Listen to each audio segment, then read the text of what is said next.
Hello guys, आज हम explain करने वाले हैं एक फैंटेसी मूवी को जिसका नाम है एंटमैन एंड द वास्प क्वांटमैनिया। तो मूवी की शुरुआत में हम होप की मां जेनेट को देखते हैं जो कि क्वांटम रियल्म में है, यानी कि एक बहुत ही छोटी दुनिया। और इस दुनिया में जेनेट के ऊपर कई सारे क्रिएचर हमला करने के लिए आ जाते हैं। तभी जेनेट को यहाँ पर एक और शख्स दिखाई देता है जो कि कैंग है, और वो जेनेट से पूछता है कि हम कहाँ पर हैं। और तभी फ्लैशबैक खत्म हो जाता है और हम प्रेजेंट में यानी आज के वक्त में आ जाते हैं। और पृथ्वी पर हम स्कॉट को देखते हैं यानी एंटमैन को, जो अब काफी फेमस हो चुका है क्योंकि ये एक अवेंजर है। और इधर इसकी बीवी होप अपने पिता की कंपनी को संभालती है और पिम पार्टिकल के इस्तेमाल से ये दुनिया की मदद करते हैं। और हमें पता चलता है कि इन दोनों की जिंदगी काफी अच्छी कट रही है, इतनी अच्छी कि स्कॉट ने तो अपने ऊपर किताब ही लिख दी। पर तभी इसके पास पुलिस स्टेशन से फोन आ जाता है कि आपकी बेटी को अरेस्ट कर लिया गया है क्योंकि ये बेघर लोगों के लिए प्रोटेस्ट कर रही थी। और जब पुलिस यहाँ पहुंची तो इसने पिम पार्टिकल की मदद से उनकी गाड़ी को ही छोटा कर दिया।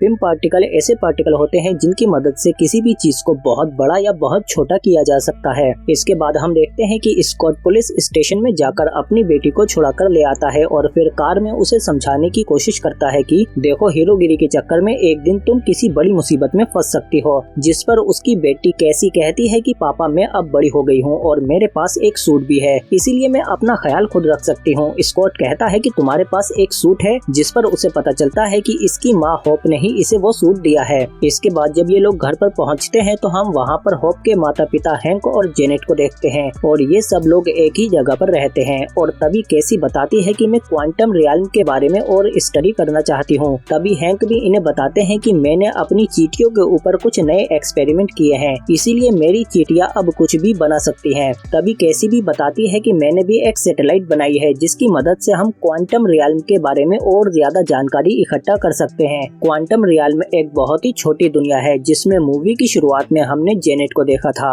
और यहाँ जाने के लिए आपको बहुत बहुत बहुत छोटा होना पड़ेगा। और अब जैसा कि जेनेट ने 3 साल उस क्वांटम रियल्म में बिताए हैं, इसीलिए वो उसके बारे में सुनकर काफी डर जाती है। पर कैसी उसे बताती है कि हमें क्वांटम रियल्म में जाने की जरूरत नहीं है, ये सैटेलाइट हमें उसके बारे में सारी जानकारी देगी और इसकी मदद से हम एक सिग्नल भी भेज सकते हैं। सिग्नल का नाम सुनते ही जेनेट भड़क जाती है और वो डिवाइस के सारे तार निकाल देती है और उसे बंद कर देती है और इनसे कहती है कि तुम लोगों को अंदाजा भी नहीं है कि वो जगह कितनी खतरनाक है। अगर उसे पता चल गया तो वो हमारी दुनिया में आकर उसे भी तबाह कर देगा। तभी वो सैटेलाइट और डिवाइस अपने आप ही एक्टिवेट हो जाते हैं, जो अपने अंदर सबको खींचने लगते हैं और इन सबको अपने साथ खींचकर क्वांटम रियल्म में ले जाने लगते हैं। और फिर एक एक करके सभी लोग क्वांटम रियल्म के अंदर यानी उस छोटी दुनिया के अंदर चले जाते हैं। यहाँ तक कि हैंक की छोटी छोटी चींटियों को भी वो डिवाइस अपने अंदर खींच लेती है। पर ये लोग वहाँ पर एक साथ नहीं पहुँचते। स्कॉट और कैसी एक साथ पहुँचते हैं, जबकि बाकी तीनों क्वांटम रियल्म में अलग जगह पर पहुँचते हैं। जेनेट होप और हैंक से कहती है कि यहाँ पर छिपकर रहना, किसी के सामने मत आना। इधर स्कॉट भी अपनी बेटी कैसी को समझाने की कोशिश करता है कि हम सुरक्षित हैं, तुम डरो नहीं। पर तभी इनके ऊपर एक बड़ा सा क्रिएचर हमला कर देता है। पर तभी यहाँ पर कुछ लोग आकर उस क्रिएचर से इन दोनों को बचा लेते हैं। पर ये लोग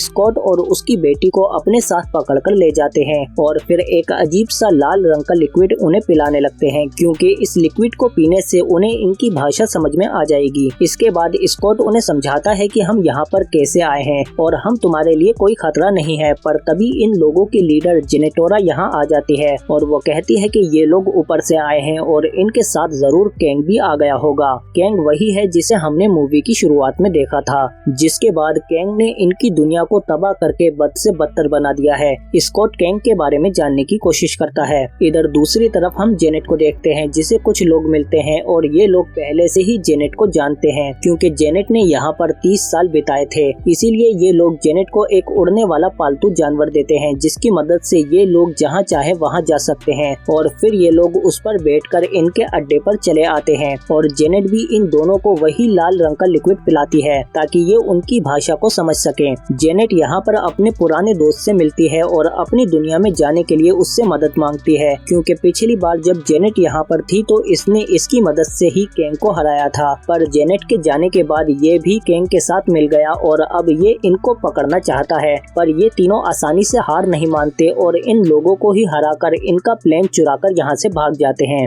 इधर दूसरी तरफ जेनेटोरा स्कॉट को बताती है कि कैसे कैंग ने हमारी दुनिया को तबाह कर दिया और इस पर राज करने लगा। जो लोग उसके सामने नहीं झुकते या उसका साथ नहीं देते वो उन लोगों को ढूंढ ढूंढ कर मार देता है और उसे यहाँ सबके बारे में खबर लग जाती है। तभी इन लोगों पर कैंग के आदमी हमला कर देते हैं और इन्हें पकड़ने की कोशिश में वो जेनेटोरा को भी पकड़ लेते हैं, पर कैसी देखते ही उसे बचाने के लिए चली जाती है, जिसके पीछे पीछे उसका पिता एंटमैन भी आ जाता है। पर तभी हम मोडोर्क को देखते हैं जो इन दोनों पर हमला कर देता है और स्कॉट से कहता है कि तुम्हें दोबारा देखकर अच्छा लगा, जिसे देखकर स्कॉट हैरान हो जाता है क्योंकि एंटमैन की फर्स्ट मूवी में वो इसका दुश्मन था जो आखिर में मर गया था। पर मोडोर्क इन लोगों को पकड़ लेता है और फिर इन्हें बताता है कि उस दिन मैं मरा नहीं था बल्कि मैं क्वांटम रियल में आ गया था जहाँ पर मुझे कैंग मिला और उसने मुझे ठीक करके अपने साथ शामिल कर लिया। इधर जेनेट भी हैंक और होप को बताती है कि पिछली बार जब मैं यहाँ पर आई थी तो मुझे यहाँ पर कैंग मिला था जो यहाँ पर फंस गया था क्योंकि उसका शिप क्रैश हो गया था और उसका शिप इतना एडवांस था कि वो उसकी मदद से किसी भी टाइम और दुनिया में जा सकता था।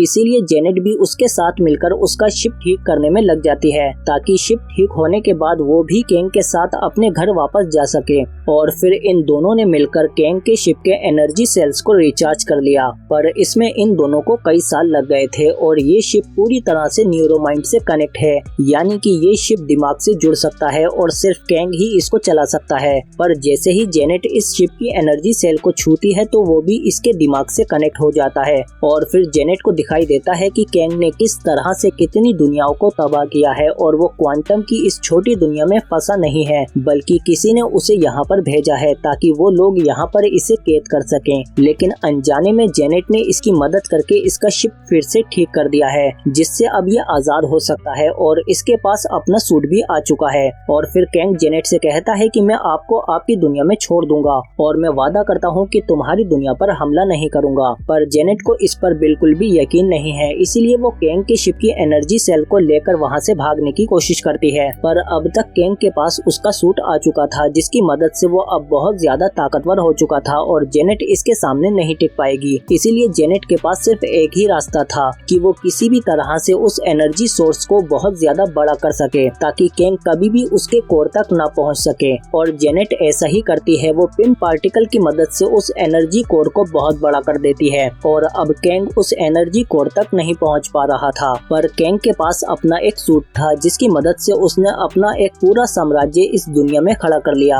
और जेनेट उससे छिपकर रहने लगी और उससे छिप कर लड़ती रहती थी। पर फिर एक दिन हैंक इस छोटी दुनिया में आया और जेनेट उसके साथ यहाँ से चली गई, जो हमने इसके पिछले पार्ट में देखा था। पर घर आने के बाद भी वो हमेशा यही सोचती रहती थी कि उसकी गलती की वजह से क्वांटम रियल्म की दुनिया पूरी तरह से तबाह हो जाएगी क्योंकि कैंग जहाँ पर भी रहता है वो उस जगह को पूरी तरह से बर्बाद कर देता है। पर तभी होप कहती है कि हम सब मिलकर किसी भी तरह से उस कैंग को एनर्जी कोर तक नहीं पहुँचने देंगे। और इधर हम देखते हैं कि कैंग ने स्कॉट की बेटी को पकड़ लिया है और वो स्कॉट से सौदा करता है कि एनर्जी कोर को मेरे पास लेकर आओ और मैं तुम्हारी बेटी को छोड़ दूंगा। तभी स्कॉट देखता है कि उसके अलग अलग वेरिएंट बन रहे हैं, पर थोड़ी ही देर में स्कॉट उन सब पर काबू पा लेता है और वो वेरिएंट उसकी मदद करने लगते हैं। और फिर स्कॉट अपनी बेटी को छुड़ाने के लिए उस एनर्जी कोर तक पहुंचने की कोशिश करता है, पर वो कोर तक नहीं पहुंच पाता और नीचे गिरने लगता है। तभी यहाँ पर होप आ जाती है और वो उसे बचा लेती है। इसके बाद ये लोग पिम पार्टिकल की मदद से दोबारा से एनर्जी कोर को छोटा कर लेते हैं क्योंकि अब स्कॉट को कैंग और उस एनर्जी कोर के बारे में कुछ नहीं पता। इसीलिए जेनेट उसे सब कुछ समझाती है कि हमें किसी भी हालत में ये एनर्जी कोर कैंग के हाथ नहीं लगने देना है। तभी यहाँ पर कैंग भी आ जाता है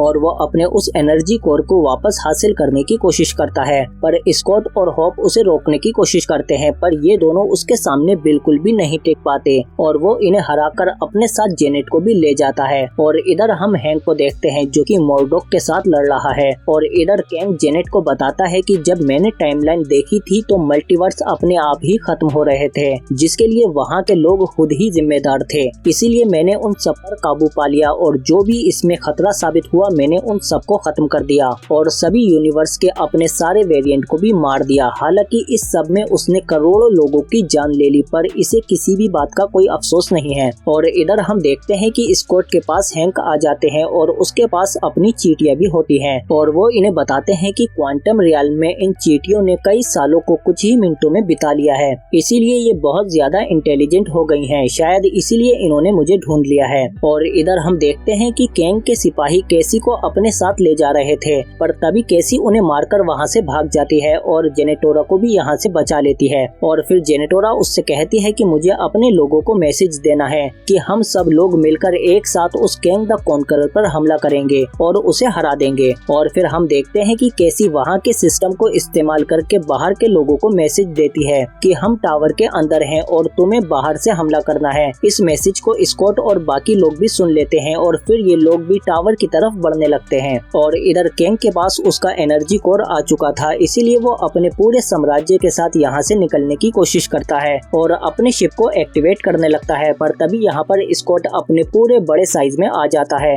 और कैंग के साम्राज्य को तबाह करने लगता है। पर कैंग के लोग भी इन्हें रोकने की कोशिश करते हैं और मोरडॉक भी कैसी को मारने के लिए आता है। पर तभी कैसी अपने बड़े से साइज में आ जाती है और मोरडॉक को एक जोरदार पंच मारती है। और इधर कैंग भी अपनी शिप के साथ बाहर निकलने की कोशिश कर रहा था, पर तभी स्कॉट आकर उसकी शिप को तबाह कर देता है, जिससे उसकी शिप नीचे गिर जाती है। इसके बाद कैंग गुस्से से आग बबूला हो जाता है और बाहर आकर इन सभी लोगों को मारने लगता है और कोई भी इसका सामना नहीं कर पाता, यहाँ तक कि एंटमैन मिलकर भी इसे नहीं रोक पाते। और फिर कैंग इनसे कहता है कि मैंने ना जाने कितने ही यूनिवर्स को मार दिया है, कितने ही अवेंजरों को मारा है और ना जाने कितने एंटमैन और तुम जैसे लोगों को खत्म कर दिया है, तुम मुझे कभी भी नहीं रोक पाओगे। पर तभी हम देखते हैं कि यहाँ पर हैंक भी अपनी बड़ी बड़ी चींटियों के साथ आ जाते हैं और फिर ये सभी चींटियां एक साथ कैंग के ऊपर हमला कर देती हैं। इनकी तादाद इतनी ज्यादा है कि कैंग भी इन्हें नहीं रोक पाता और फिर कैंग अपने चारों तरफ एक प्रोटेक्शन कवर बना लेता है। पर तभी मोरडॉक आकर उस कवच को तोड़ देता है और इसमें वो खुद भी मारा जाता है। और मोरडॉक ने ऐसा इसीलिए किया क्योंकि उसे एहसास हो गया था कि वो गलत है और वो अब एक अवेंजर की मौत मरना चाहता है। तभी जेनेट एनर्जी कोर की मदद से एक पोर्टल खोल देती है जो सीधा जाकर इनकी दुनिया में खुलता है। वो सबसे यहाँ से निकलने को कहती है। सब लोग पोर्टल की मदद से दूसरी तरफ चले जाते हैं, पर स्कॉट के जाने से पहले ही कैंग उस पर हमला कर देता है